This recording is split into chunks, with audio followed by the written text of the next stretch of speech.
এই অনুষ্ঠানটো যাতে অনাগত দিনত আৰু অধিক এই চিত্ৰাংকন প্ৰতিযোগিতা উদ্বোধন কৰিবৰ বাবে নিমন্ত্ৰণ কৰি আনিছে। মই সিমানৰ পাত্ৰ নহয়।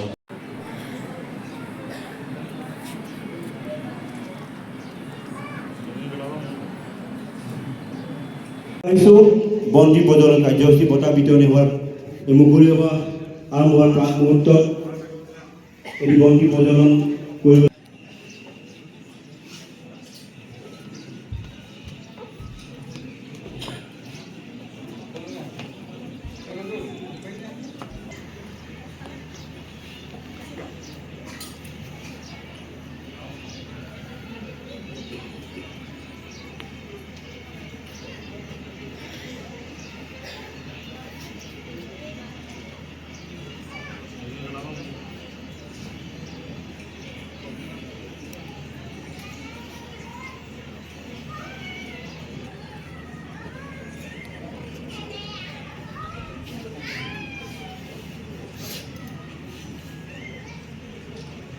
অনুৰোধ কৰিছোঁ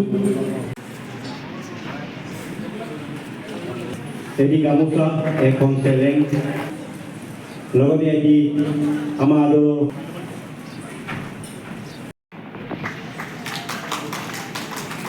পুতুল হৈ ছাৰ এটি মমেণ্ট প্ৰদান কৰিবলৈ তেখেতৰ বিশেষ সম্বৰ্ধনা পত্ৰখন আমি পাঠ কৰিব লৈছোঁ। তেখেতৰ সম্বৰ্ধনা পত্ৰটি আমি পাঠ কৰিব লৈছোঁ। প্ৰতি প্ৰশিক্ষক জিলা সন্দেশক গাঁও সভাপতি আন্তৰিক শ্ৰদ্ধা আৰু সাদৰ সম্ভাষণ গ্ৰহণ কৰিব। এটি জাপি তেখেতক প্ৰদান কৰিবলৈ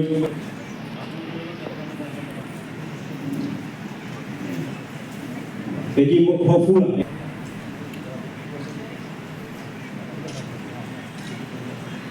আৰু এটি মমেণ্ট কৰিব লৈছোঁ।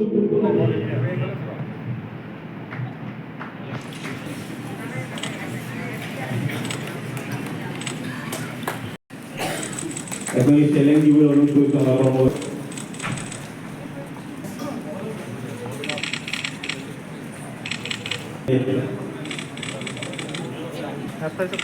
তেখেতলৈ আগবঢ়োৱা সম্বৰ্ধনা পত্ৰটি পাঠ কৰিব লৈছোঁ।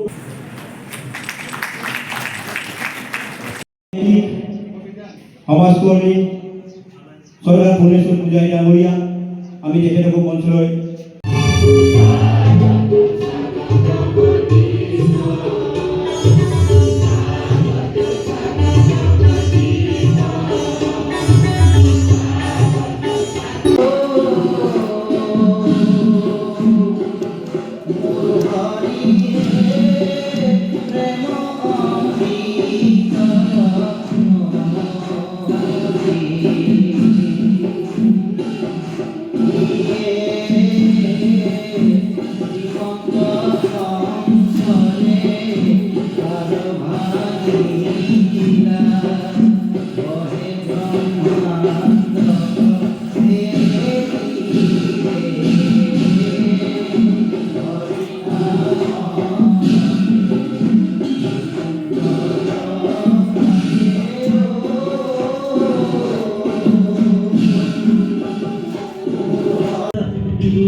নয়নমণি নৃত্যাঞ্জলি কলাকেন্দ্ৰৰ শিল্পীসকলৰ দ্বাৰা পৰিৱেশিত সত্ৰীয়া নৃত্যৰ সমশিল্পীলৈ আমি আন্তৰিক আমাৰ সমাজত থকা সুধী সমাজ আপোনালোক আটাইকে মই আন্তৰিক শ্ৰদ্ধা আৰু যে আমাক তেওঁলোকে মাতি আনি এইদৰে সন্মান জ্ঞাপন কৰাৰ বাবে আমি আচলতে প্ৰত্যেকেই আমাৰ যিখন দৈনিক জীৱনৰ জীৱিকা সম্পৰ্কীয় যিখন কৰ্মক্ষেত্ৰ সেইখনৰ উপৰিও আমি এখন নিজৰ জগতৰ সন্ধান কৰিছোঁ যিখন জগতত আমি কাম কৰিবলৈ ভাল পাওঁ বা যিখন জগতৰ প্ৰতি আমি দায়বদ্ধতা অনুভৱ কৰোঁ ঠিক তেনেকেই আৰম্ভ হৈছিল প্ৰাপ্তি ফাউণ্ডেশ্যনৰ প্ৰত্যেক ব্যক্তিৰে নিজা একোটা অভিৰুচি থাকে আৰু তেওঁলোকে নিজা ধৰণে কাম কৰিবলৈ ভাল পায় গতিকে আমাৰ জীৱিকা যিও নহওক ঠিক সেইদৰে ময়ো সেইবোৰ জাৰ্নেলিষ্ট ইউনিয়নৰ গোলাঘাট জিলা সমিতিৰ প্ৰতিষ্ঠা দিৱস আৰু বঁটা বিতৰণী অনুষ্ঠানত সমবেত বিশিষ্ট ব্যক্তিসকল আজি সভাত উপস্থিত প্ৰকৃতি আৰু জীৱ জগত বিৰোধী বঁটা প্ৰাপক প্ৰাপ্তি ঠাকুৰ ডাঙৰীয়ানী সাংবাদিকতা বঁটা বৰ্মা ৰাষ্ট্ৰ ডাঙৰীয়া জ্যেষ্ঠ সাংবাদিক বিশিষ্ট সমাজকৰ্মী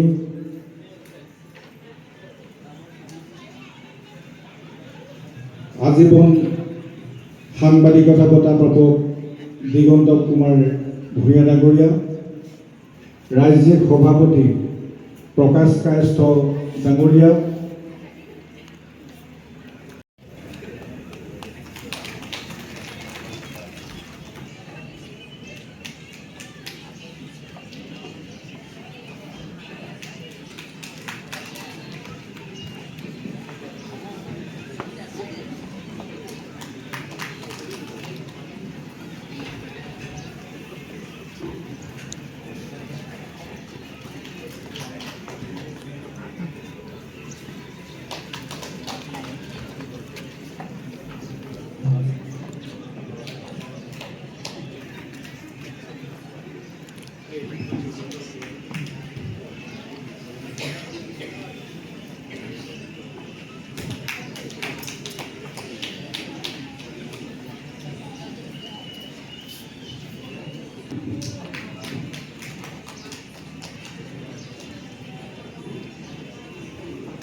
এখন চেলেঞ্জ এটি মমেণ্ট এটি সম্বৰ্ধনা পত্ৰ আৰু এটি সফুৰা মই সম্বৰ্ধনা পত্ৰটি পাঠ কৰি দিব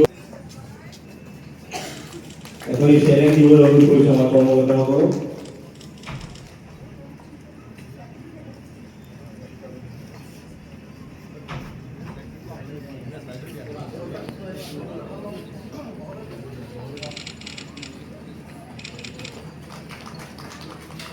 এটি সফুৰা তেখেতক প্ৰদান কৰিবলৈ অনুৰোধ কৰিছোঁ লগতে এটি মমেণ্ট উদযাপন সমিতি বিজ্ঞান বৰদলৈ নজৰুল সিং জয়ন্ত গগৈ ডাঙৰীয়াক আমি অনুৰোধ কৰিছোঁ প্ৰদান কৰিবলৈ আৰু তেখেতলৈ আগবঢ়োৱা সম্বৰ্ধনা পত্ৰটি পাঠ কৰিব লৈছোঁ চতুৰ্থবাৰ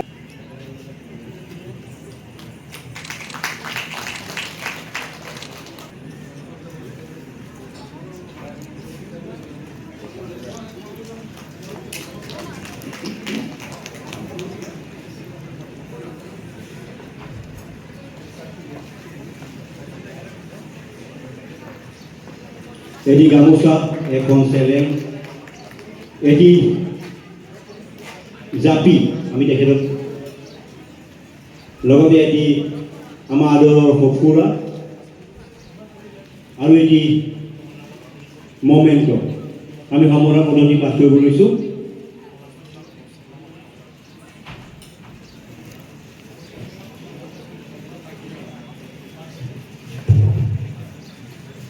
এই সম্বৰ্ধনা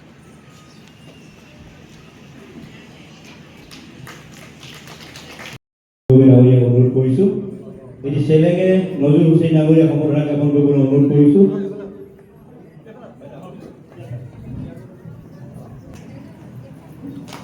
এটি জাপি তেখেতক প্ৰদান কৰিবলৈ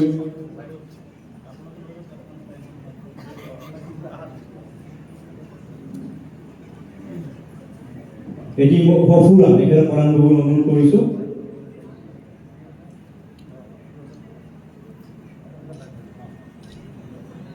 আৰু এটি মমেণ্ট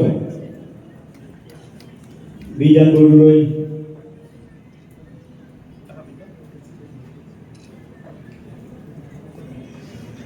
তেখেতৰ সম্বৰ্ধনা পদ্ধতি পাঠ কৰিব লৈছোঁ।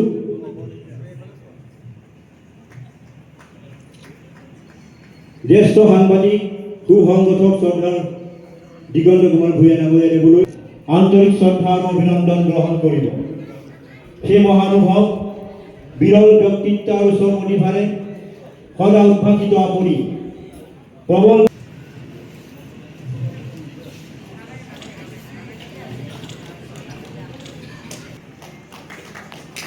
লগতে উপস্থিত থকা সকলোকে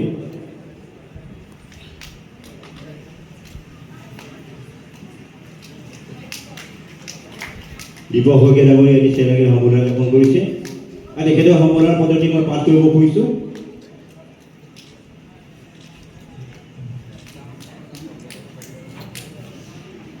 বিশেষ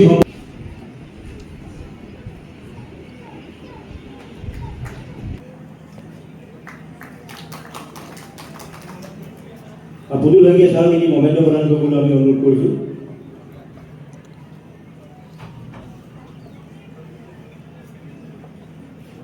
তেখেতৰ বিশেষ সম্বৰ্ধনা পত্ৰখন আমি পাঠ কৰিব লৈছোঁ।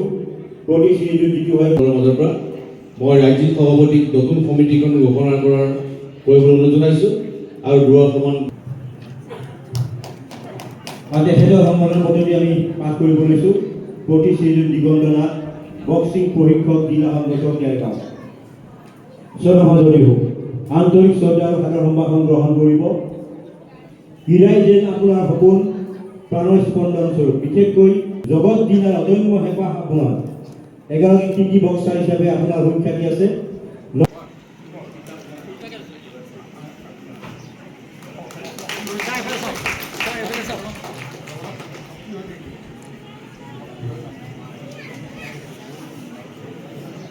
অল ইণ্ডিয়া জাৰ্নেলিষ্ট ইউনিয়ন তথা অখিল ভাৰতীয় পত্ৰিকা মহাসভা গোলাঘাট জিলাৰ যি ৪ৰ্থ বাৰ্ষিক অধিৱেশন দিনজোৰা বৰ্ণাঢ্য কাৰ্যসূচী অনুষ্ঠিত হ'ল। ইতিমধ্যে সফল সমাপ্তি ঘটিছে।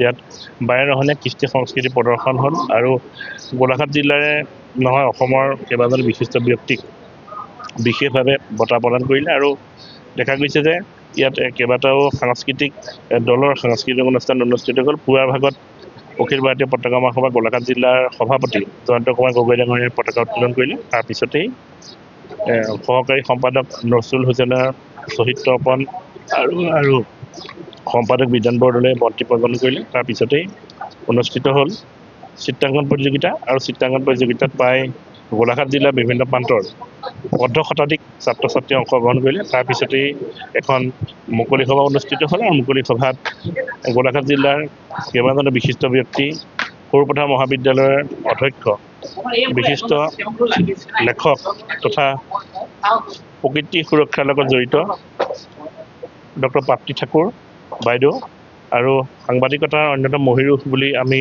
ক'ব পাৰোঁ যে গোলাঘাট জিলাখনৰ এজন জ্যেষ্ঠ সাংবাদিক জ্যোতি শৰ্মা ৰাজখোৱা, তেখেতক সাংবাদিকতাৰ জীৱনজোৰা সাধনা বঁটা আৰু গোলাঘাট জিলাৰ এজন জ্যেষ্ঠ সাংবাদিক আৰু সংগঠক বিশেষভাৱে সাংবাদিকক গোলাঘাট জিলাৰ বিভিন্ন ক্ষেত্ৰত সাংবাদিকসকলক উলিয়াই অনা ভূমিকা গ্ৰহণ কৰা দিগন্ত কুমাৰ ভূঞা ডাঙৰীয়াক বঁটা প্ৰদান কৰে। তাৰপিছতেই বিশেষভাৱে সম্বৰ্ধনা জনোৱা হয় বোকাঘাটৰ এজন অন্যতম বিশেষ ব্যক্তি জিতু শইকীয়া, তাৰপিছতেই দেৰগাঁৱৰ ক্ৰীড়াৰ লগত জড়িত দিগন্ত নাথ ডাঙৰীয়া বিশেষভাৱে সম্বৰ্ধনা জনোৱা হয় আৰু এইদৰে অখিল ভাৰতীয় পতাকা মহাসভাৰ নতুন সমিতিখনকো সম্বৰ্ধনা জনোৱা হয়। লগতে গোলাঘাটৰ সমাজ জীৱনৰ লগত জড়িত কেইবাজনো বিশেষ ব্যক্তিক সম্বৰ্ধনা জনাই এনেদৰেই দিনজোৰা বৰ্ণাঢ্য কাৰ্যসূচী অনুষ্ঠানৰ সফল সামৰণি পৰে। হয়, মই বিগত কাৰ্যকালতো দায়িত্ব আছিলোঁ আৰু সমাজৰ হৈ কাম এই বছৰ কৰিছোঁ আৰু এইবাৰো তেখেতসকলে দায়িত্ব দিছে আৰু দেখা গৈছে মই দায়িত্ব পাই পেলাই ভালেই লাগিছে, কিন্তু আগৰো আছিলোঁৱেই, বৰ বিশেষ নতুনত্ব বুলিবলৈ কিন্তু এটাই ক'ব পাৰোঁ, আমি যি সময়ত সংগঠনৰ দায়িত্ব লৈছিলোঁ এই সংগঠনটোক সেই সময়ত বহুতে সংগঠনটোক আমাক এনেকুৱা যে পৰ্যায় পামগৈ ভবা নাছিলে। আমাক বিশেষভাৱে কেন্দ্ৰীয় সমিতিৰ সেই সময়ৰ সত্যজিৎ হাজৰিকা ডাঙৰীয়াই এটা স্বীকাৰ কৰিব লাগিব, গোলাঘাট জিলাত প্ৰচাৰ আৰু প্ৰসাৰ কৰাত বিশেষ ভূমিকা গ্ৰহণ কৰিছিলে। এইটো স্বীকাৰ কৰিবই লাগিব, এইকাৰণে কৰিব লাগিব সেই সময়ত আমাৰ সংগঠনক এনেকুৱা দিনো আমি পাৰ হৈছিলোঁ, অখিল ভাৰতীয় পতাকা মহাসভা বুলি আমাক হহা সংগঠনৰ মানুহ এতিয়া কিন্তু আমাৰ লগত তেওঁলোকে চামিল হৈছে। এই কথাটো কিন্তু আজি আমি স্বাভাৱিকতে সুখৰ মুহূৰ্তত কিন্তু অতীত মনত পেলাবই লাগিব। আৰু এই ক্ষেত্ৰত সত্যজিৎ হাজৰিকা ডাঙৰীয়াই আমাক দায়িত্ব দিলে, আমি লৈ দেৰগাঁৱৰ পৰা আহি গোলাঘাটলৈকে সুচাৰুৰূপে পালন কৰিছোঁ বুলি ভাবিয়ে হয়তো এইবাৰ দায়িত্ব দিলে, পুনৰ আমি সততাৰে সাংবাদিকতা কৰি যাম বুলি প্ৰতিজ্ঞাবদ্ধ হৈছোঁ। গোলাঘাট জিলা সমিতিৰ আজি ৪ৰ্থ বাৰ্ষিক অধিৱেশন, আৰু এই অধিৱেশনৰ মুকলি সভা খুব গাম্ভীৰ্যপূৰ্ণভাৱে ইয়াত অনুষ্ঠিত কৰি বিশেষকৈ গোলাঘাট জিলাৰ সমাজ জীৱনৰ সাংস্কৃতিক জীৱনৰ যিসকল বলিষ্ঠ ভূমিকা পালন কৰি আহিছে সেইসকলক ইয়ালৈ আমন্ত্ৰণ কৰি আনি যি গাম্ভীৰ্যপূৰ্ণ কাৰ্যসূচী অনুষ্ঠিত কৰিলে। All India journalist union Golaghat জিলা সমিতিৰ সভাপতি সম্পাদক প্ৰমুখ্যে প্ৰতিগৰাকী কৰ্মকৰ্তাক আন্তৰিক ধন্যবাদ আৰু কৃতজ্ঞতা জনাইছোঁ। All India journalist union Golaghat জিলা সমিতিয়ে বিশেষকৈ এটা বাৰ্তা দিয়াৰ প্ৰয়াস কৰিছে। আমি প্ৰত্যক্ষ কৰিলোঁ যে প্ৰকৃতি জীৱ জগতৰ প্ৰতি বিশেষ ভূমিকা পালন কৰা সৰুপথাৰ মহাবিদ্যালয়ৰ অধ্যক্ষ এগৰাকী বিশিষ্ট লেখিকা সমাজকৰ্মী ডক্টৰ প্ৰাপ্তি ঠাকুৰ বাইদেউক ইয়াত আমন্ত্ৰণ কৰি আনি যি জীৱ জগত দৰদী বঁটা প্ৰদান কৰিলে। তেখেতে নীৰৱভাৱে জীৱ জগতৰ বাবে বিশেষভাৱে কাম কৰি আছে, এক মহৎ কৰ্ম সাধন কৰিছে। আমি এনেধৰণৰ কৰ্মসূচীক আমি আন্তৰিক ধন্যবাদ আৰু কৃতজ্ঞতা জনাইছোঁ, আদৰণি জনাইছোঁ। আৰু প্ৰবীণ সাংবাদিক সদৌ অসম ৰাজ্যিক সাংবাদিক সন্থাৰ সভাপতি জিতু শৰ্মা ৰাজখোৱাক সাংবাদিকতাৰ জীৱনজোৰা সাধনা বঁটা প্ৰদান কৰিলে, আমাকো ইয়াতে সন্মানিত কৰিলে। তেনেদৰে গোলাঘাটৰ সমাজ জীৱনত ভূমিকা পালন কৰা বহুকেইজন ব্যক্তিক, ক্ৰীড়াৰ ক্ষেত্ৰখনলৈ সামাজিক ক্ষেত্ৰখনলৈ অৱদান আগবঢ়োৱা বহুকেইজন ব্যক্তিক ইয়াত বিশেষভাৱে সম্বৰ্ধনা জনোৱা হ'ল। আৰু প্ৰতিটো জাতীয় জনগোষ্ঠীয় সংগঠনৰ নেতৃত্বক ইয়াত আমন্ত্ৰণ কৰি, বিশিষ্ট ব্যক্তিক আমন্ত্ৰণ কৰি যি এক অনুষ্ঠান আয়োজন কৰিলে, এই অনুষ্ঠানৰ জৰিয়তে all India journalist union Golaghat জিলা সমিতিয়ে তেখেতলোকৰ যি সামাজিক দায়বদ্ধতা এই সামাজিক দায়বদ্ধতাকে প্ৰতিপন্ন কৰিলে। আমি আশা কৰিম আগন্তুক সময়ছোৱাত অল ইণ্ডিয়া জাৰ্নেলিষ্ট ইউনিয়নে যেনেদৰে সাংবাদিকতাৰ ক্ষেত্ৰখনৰ প্ৰতি তেওঁলোকে যি দায়বদ্ধতা এই দায়বদ্ধতা পালন কৰাৰ সমান্তৰালভাৱে গোলাঘাটৰ সামাজিক ক্ষেত্ৰখনলৈ, অসমৰ সামাজিক ক্ষেত্ৰখনলৈ তেওঁলোকে নিশ্চয় বলিষ্ঠ ভূমিকা পালন কৰিব। আমি এইখিনিকে আশা কৰিব পাৰোঁ। এনেধৰণৰ অনুষ্ঠানে তাকেই তেখেতলোকে প্ৰতীয়মান কৰাৰ এক প্ৰয়াস কৰিলে। গোলাঘাট জিলাৰ অখিল ভাৰতীয় পতাকা মহাসভাৰ ৪ৰ্থ বাৰ্ষিক যি অধিৱেশন, এই অধিৱেশনত তেখেতসকলে সমাজৰ গণ্যমান্য ব্যক্তিসকলক যি আহি মানে সন্মান যাচিলে, তাক আমি কেন্দ্ৰীয় কমিটিৰ তৰফৰ পৰা ধন্যবাদ জনাইছোঁ। আৰু নতুন যিখন সমিতি নতুনকৈ আমি গঠন কৰি দিলোঁ, এই সমিতিখনে ৰাইজৰ হৈ সমাজৰ হৈ কাম কৰক তাৰ কামনা কৰিছোঁ, যাতে এই সমিতি তেওঁলোকৰ সাংবাদিক নাহে, আমি কেন্দ্ৰীয় কমিটি তাৰ কামনা কৰিছোঁ।